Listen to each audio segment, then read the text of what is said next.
ભાવનગરમાં શ્રી દશા પાલીવાલ બ્રહ્મ સમાજ દ્વારા 39માં તેજસ્વી તારલા સન્માન સમારોહનું આયોજન કરવામાં આવ્યું, જેમાં વિવિધ શૈક્ષણિક ક્ષેત્રોમાં ઉત્કૃષ્ટ પ્રદર્શન કરનાર 884 પ્રતિભાશાળી વિદ્યાર્થીઓનું સન્માન કરવામાં આવ્યું. સમાજમાં શિક્ષણ પ્રત્યે જાગૃતિ અને ઉચ્ચ શિક્ષણને પ્રોત્સાહન આપવા યોજાયેલ આ સમારોહમાં SSC, HSC, MBBS, engineering, nursing, commerce, કૃષિ સહિત 40થી વધુ અભ્યાસક્રમોના વિદ્યાર્થીઓને બિરદાવવામાં આવ્યા હતા. સમાજના આગેવાનોએ વિદ્યાર્થીઓની સિદ્ધિઓને સમાજ માટે ગૌરવ ગણાવી વધુ મહેનત અને શ્રેષ્ઠતા તરફ આગળ વધવા પ્રેરણા આપી હતી.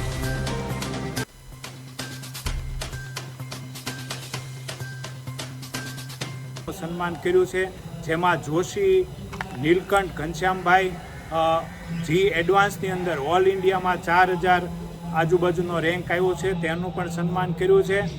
પૂજ્ય સંત શ્રી સીતારામ બાપુ, પૂજ્ય વિશાલદાસ બાપુ, પૂજ્ય ભગવાનદાસ બાપુ, કરુણાશંકર દાદા તેમજ જ્ઞાતિના અન્ય આગેવાનોનું માર્ગદર્શનમાં એમના આશીર્વાદ નીચે તમામનું સન્માન કરવામાં આવ્યું છે. જિલ્લા પંચાયતના પ્રમુખ શ્રી અશોકભાઈ લાધવા સહિત અન્ય 6 તાલુકા અને જિલ્લા પંચાયત સન્માન કર્યું.